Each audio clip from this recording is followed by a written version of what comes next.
자, 우리 요한일서 시작되어서 묵상하고 있는데요.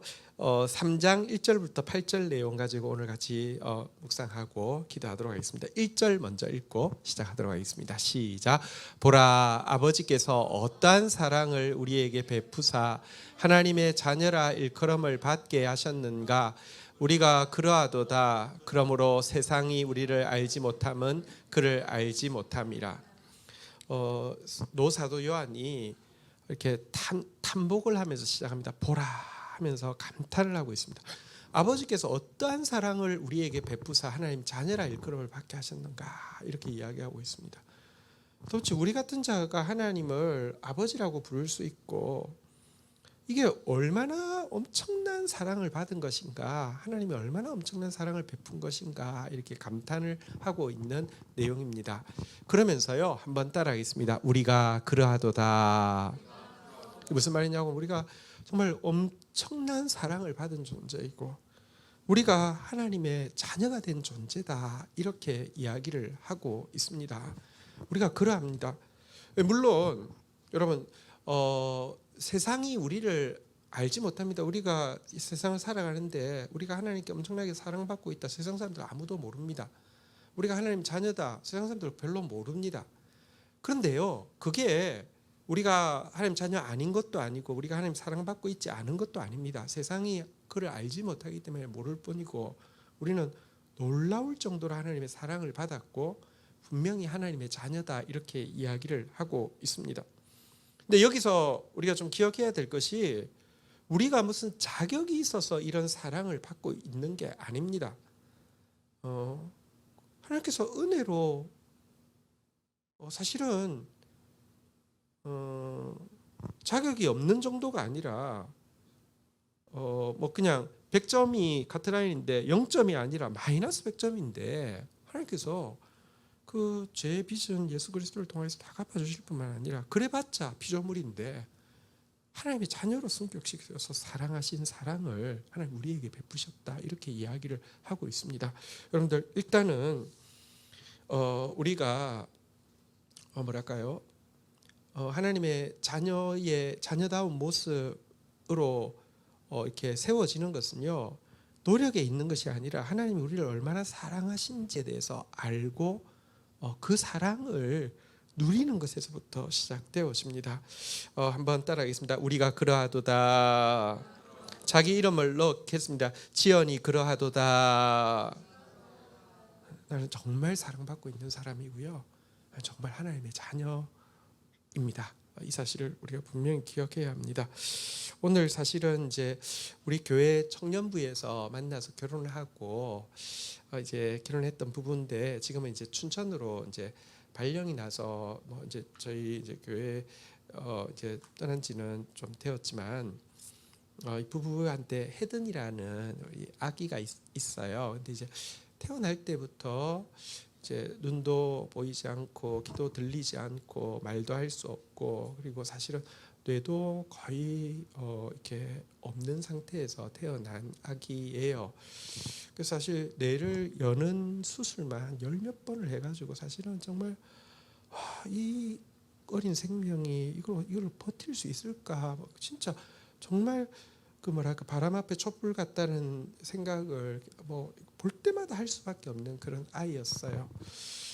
그런데 11년이나 이 세상에서 잘 버텨주다가 이제 어저께 이제 이렇게 하나님 품에 안겨가지고 오늘 이제 입관을 하게 되었는데요. 이제 입관 예배를 갔는데, 이제 인도하기 위해서 갔는데 그런 생각이 들었어요.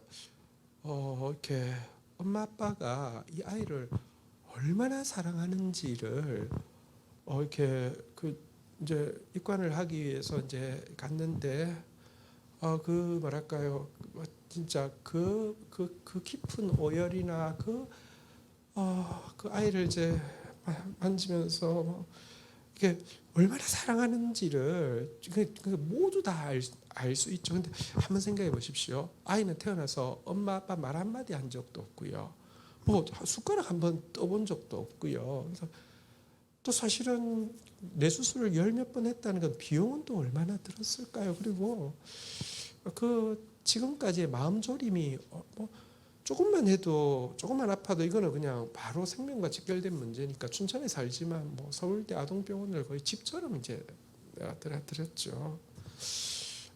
그랬는데 여러분 얼마나 엄마 아빠가 사랑하는지 또 사실은 사랑하기 때문에 엄마 아빠가 도리어 이렇게 짐이라고 느끼는 게 아니라 얼마나 그 아이 때문에 행복한지 그런 것을 장례식 입관 가서 많이 보게 되었는데요.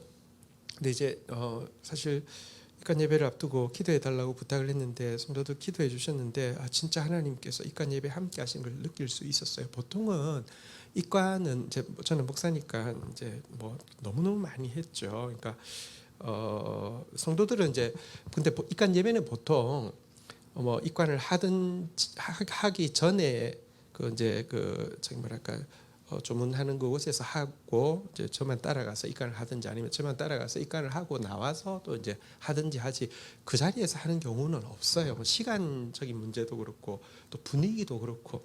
근데 오늘은 그쪽 장례 그쪽에서 분이 이 안에서 하셔도 된다고 그러시는 거예요. 앞뒤 시간도 없고 자유롭게 하셔도 된다고 그래서 되게 좀 특별해서 이제 처음 겪는 일이었어요. 근데 한편으로는 그 슬픔이 너무 커서 여기서 과연 예배를 드릴 수 있을까 이런 생각이 들기도 했는데요. 예배를 드리는데 엄마 아빠가 그 아이를 사랑하는 것보다 훨씬 더 크게 하나님이 우리 혜든이를 사랑한다는 느낌이 전체 안에 확 임하는 것을 느낄 수가 있었어요. 제가 이제 입관 예배를 준비하면서 첫 찬양을 예수께로 가면 나는 기뻐요. 걱정 근심 없고 정말 즐거워. 예수께로 가면 맞아주시고 예수께로 가면 맞아주시고 나를 사랑하사 용서하셔요. 예수께로 가면 손을 붙잡고 어디서나 나를 인도하셔요. 그리고 사절이 이런 가사가 있어요. 영화로운 곳에 있는 친구들 좋은 옷을 입고 주를 섬기네. 예수께로 가면 나는 기뻐요. 나와 같은 아이 부르셨어요. 그런데 우리 혜든이가 정말 예쁜 옷을 입고 이제 인형을 끼고 그리고 진짜 천사 같은 얼굴로 누워 있었어요. 근데 오늘이 또 아빠 생일이었거든요. 근데 뭐랄까 이제 정말 자유로운 몸으로 뛰어다니고 노래 부르고 맛있는 거 먹고 이렇게 하는 뭐랄까요 하나님의 사랑 안에서 너무너무 자유로운 모습을 찬송 부르는데 다 느낄 수가 있었어요. 그래서 슬픔을 더 뛰어넘는 기쁨이 있는 것을 느꼈어요. 여러분 사실요 우리가 하나님의 자녀가 된 것은 우리가 뭘 잘해서가 아니에요. 전적으로 하나님의 은혜예요. 근데 그 사랑을 확신하는데 혜든이 정말 사랑받았고요. 또 부모는 사랑해서 손해본 게 아니라 부모는 혜든이를 계속 선생님이라고 불렀어요. 아이가 아프기 때문에 너무너무 자기가 많이 자라게 됐다고 선생님 그렇게 불렀거든요. 그렇게 행복했고 또 우리도 마찬가지예요. 하나님이 우리 모습 존재 자체를 사랑하시고 우리를 사랑하시는 것 자체가 하나님께 행복입니다. 일단은 이 말씀 다시 한번 따르겠습니다. 우리가 그러하도다.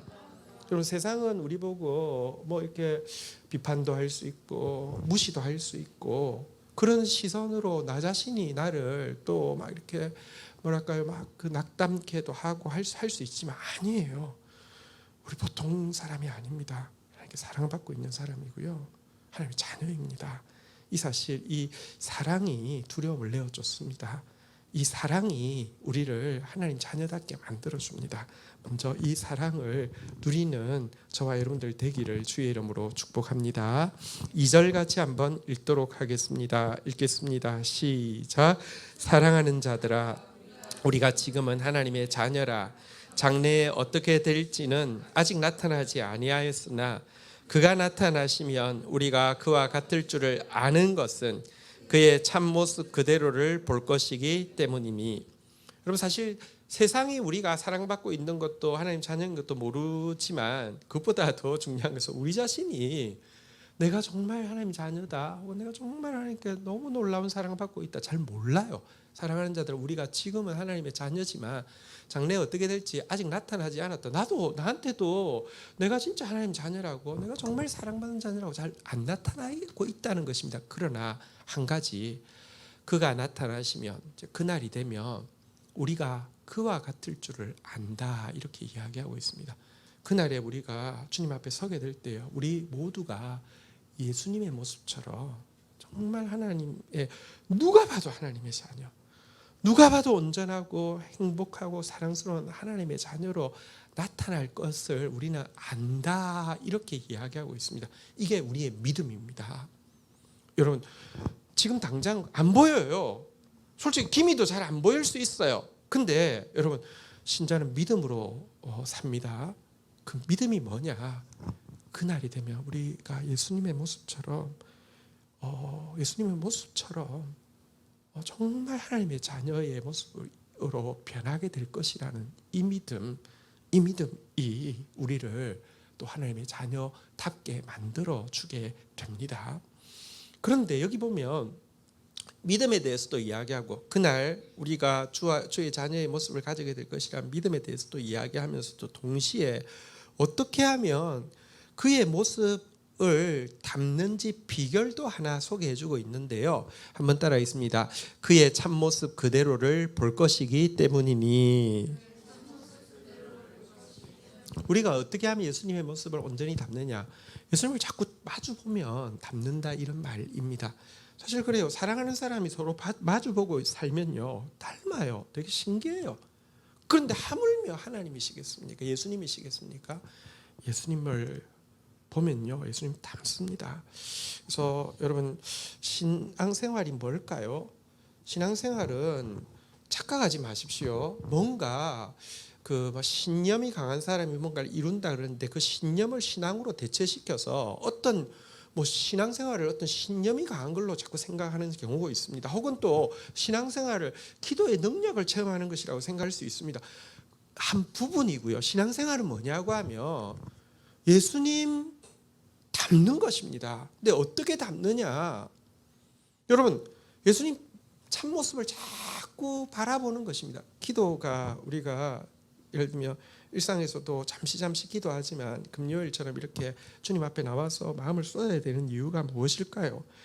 일상에서 잠시 기도할 때는 예수님의 참모습에 노출되기가 쉽지 않을 수 있습니다. 그런데 내가 급하고 예수님 깊이 바라볼 수 없습니다.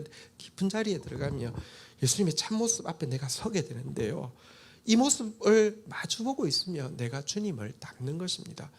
이게 이것에 대한 분명한 게 없으면요, 여러분, 신앙생활을 열심히 하는데 예수님 이겨먹고 예수님 밟고 예수님 목 조르는 게 신앙생활인 사람들 많습니다. 그렇게 해서라도 뭘 받아가지고, 그렇게 해서라도 뭘 이룬 거, 그게 신앙생활인 줄 알아요. 그렇지 않습니다. 신앙생활 뭐냐고 하면 주님 얼굴을, 참 얼굴에 내 선입견이 가로막고 있고 내 염려와 내 욕심이 가로막고 있는 주님의 얼굴이 아니라, 주님의 그 얼굴 그대로를 내가 바라보면서 그 얼굴을 보다가 내가 주님 닮게 되는 것입니다. 이게 신앙생활입니다. 어쨌든 우리가 정말 하나님의 사랑받는 자녀로 나타나는 두 번째 비결은 그가 나타나시면 우리가 그와 같이 될 줄 안다. 이 믿음이 우리를 그렇게 만든다, 이렇게 이야기하고요. 3절 한번 볼까요? 같이 한번 읽도록 하겠습니다. 읽겠습니다. 시작. 주를 향하여 이 소망을 가진 자마다 그의 깨끗하심과 같이 자기를 깨끗하게 하는 그 사랑. 난 정말 자기 없지만 분명히 사랑받고 있습니다. 그리고 지금은 아무것도 보이지 않지만 그와 똑같은 모습으로, 정말 사랑스러운 모습으로 변하게 될 것을 저는 믿습니다.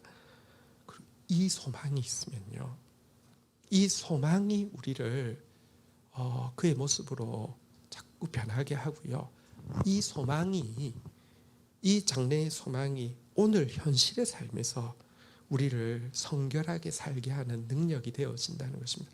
성결하게 살아야지 이렇게 자학하거나 막 이런다고 성결해지지 않는데요. 이 믿음, 소망, 사랑이 우리를 성결하게 만든다 이렇게 이야기하고 있습니다. 그리고 이 성결함, 곧 다시 말하면 죄와 싸우고 죄를 자백하고 죄를 미워하고 이게 여러분 신앙의 또 하나의 핵심이면서 참과 거짓을 구분하는 대단히 중요한 기준이다 이렇게 이야기하고 있습니다. 우리 요한일서에서 이야기하는 정말 하나님의 자녀, 구원받은 자녀 증거가 두 가지인데, 하나는 형제를 사랑하는 것이고요, 또 하나는 죄를 미워하는 것이거든요. 근데 죄를 미워하는 힘이 어디서 나오느냐? 내가 하나님께 사랑받고 있고 내가 예수님의 자녀의 모습을 온전히 가지게 될 것이라는 이 소망에서 나온다 이렇게 이야기하고 있습니다. 자, 6절 한번 보도록 4절 한번 보도록 하겠습니다. 같이 읽겠습니다. 4절 5절 교도가 있습니다. 죄를 짓는 자마다 불법을 행하는 자니 죄는 불법이라. 5절 같이 한번 읽도록 하겠습니다. 시작. 그가 우리 죄를 없애려고 나타나신 것을 너희가 아나니 그에게는 죄가 없느니라. 4절에 보니까 죄를 짓는 자마다 불법을 행하는 자다. 죄는 불법이다 이렇게 이야기하고 있습니다. 한번 따라하겠습니다. 죄는 불법이라. 죄라는 것은 뭐냐고 하면 불법이다 이렇게 이야기하고요. 죄인이란 어떤 사람이냐? 불법을 행하는 자다 이런 뜻인데요. 불법이 뭐냐고 하면 이런 것입니다. 법, 하나님의 말씀이죠. 하나님의 말씀을 깨트리는 행위를 불법이라고 하는데요. 이게 죄라는 것입니다. 죄는 다른 게 아니라 말씀을 깨트리는 게 죄입니다. 또 불법이라는 것은요, 행동으로 말씀을 깨트리기 전에 마음으로 그 말씀을 싫어하거나 그 말씀을 대적하려는 마음, 이것을 불법이라고 이야기합니다. 죄는 바로 이 불법, 다시 말하면 하나님의 말씀을 깨트리거나 하나님의 말씀 자체를 거역하고 싫어하는 마음을 이야기하는데요. 근데 예수님께서 이 땅에 오신 이유는 이 죄, 다시 말하면 불법을 없애기 위해서 나왔다, 이 땅에 오셨다 이렇게 이야기를 하고 있습니다. 여러분, 명확히 말씀에 위배되는 게 불법이 맞고요, 말씀을 거역하는 게 불법이 맞는데 온 세상이 전부 불법하고 있으니까 불법이 합법이 되어버린 세계 속에서, 그러니까 불법이 불법인 줄 모르죠. 말씀 없이 사는 거 전혀 죄라고 생각하는 사람 이 세상에 누가 있겠습니까? 혹은 하나님 대적하는 게 죄라고 생각하는 사람 누가 있습니까? 그런데 예수님께서 이 불법이라는 것을 드러내시고 불법을 파시기 위해서 오신 분이 예수님이다 이렇게 이야기하고 있고요.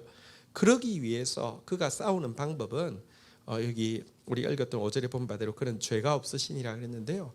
그는 마음에 하나님의 법에 대해서 거역하는 마음 한 번도 가진 적이 없고 행동으로 하나님의 법을 깨트린 적이 한 번도 없는 삶으로 이 죄와 싸우셨다 이렇게 이야기를 하고 있는 것입니다. 그럴진데 6절부터 한번 보겠습니다. 그 안에 거하는 자마다, 예수 안에 거하는 자마다 범죄하지 않습니다. 여기 이제 이제 동사에는 그 헬라어에는 이제 태라는 게 있는데 여기 보면 이제 계속적으로 범죄할 수 없다 이런 뜻입니다. 범죄하는 자마다 그를 보지도 못하였고 알지도 못하느니라. 여기 보면 굉장히 중요한 이단이 쓰는 단어가 있는데요. 보았다, 알았다 이 단어가 그 당시 영지주의가 굉장히 많이 쓰던 단어입니다. 나는 뭔가 신비한 것을 보았다, 나는 뭔가 신비한 것을 알았다 이렇게 이야기하면서 사람들을 유혹하고 있는데요. 하지만 그들이 불법을 행하면서 말씀 깨트리고 있고 하나님 대적하면서 내가 보았다 알았다, 이것은 불가능하다고, 범죄하는 자는 그를 본 적 없고 절대 알고 있는 것 아니다 이렇게 이야기를 하고 있습니다. 7절에도 보면 다시 한번 이야기하죠. 하나님 사랑받은 자녀들에게 아무도 너희를 미혹하지 못하게 하라. 의를 행하는 자는 그의 의로우심 같이 의롭고, 우리는 그 죄와 싸우시되 피 흘리기까지 죄와 싸우시고 선으로 악을 정복하신 예수 그리스도를 따라가는 자들입니다. 그러니까 이 여러분 죄를 합법화 시켜주고 죄를 사랑하는 것을 정당화시켜 주는 것은 결코 복음이 아닙니다. 이것은 이단일 뿐이고요, 거짓일 뿐입니다. 자, 8절 마지막 절인데 같이 읽도록 하겠습니다. 읽겠습니다. 시작. 죄를 짓는 자마다 마귀에게 속하나니 마귀는 처음부터 범죄함이라. 하나님의 아들이 나타나신 것은 마귀의 일을 멸하려 하심이라. 여러분, 죄를 짓는 자마다 마귀에게 속했다라고 분명히 이야기를 하고 있습니다. 마귀는 할 수 있는 게 범죄하는 것밖에 없고요, 예수님은 하실 수 있는 게 의를 행하는 것밖에 없습니다. 우리는 마귀에게 속하 있던 자인데 하나님이 입양해 주셨고요, 그 사랑이, 그 믿음이, 그 소망이 우리로 하여금 과거하고는 달리 죄와 싸우는 마음을 주고요, 또 그러다가 넘어지면 자백할 수 있는 용기를 주고요, 그렇게 또 싸울 겁니다, 또 넘어질 겁니다, 또 자백할 겁니다. 그런 가운데 겸손해질 뿐만 아니라 여러분, 결국은 승리하게 하시는 것이 우리 안에 계시는 성령님께서 결국은 최후 승리하게 하시는 분이십니다. 그래서 신자는 의를 목표로 하고 그 의를 향해서 달려나가는 사람들입니다. 하나님의 아들 예수님께서 나타나시는 것은 이 불법을 행하는 마귀의 일을 멸하려 하심입니다. 결국은 그가 승리할 수 없고 그가 하는 모든 것이 거짓임을 드러내는 것, 예수님께서 하신 일이다, 이렇게 이야기를 하고 있습니다.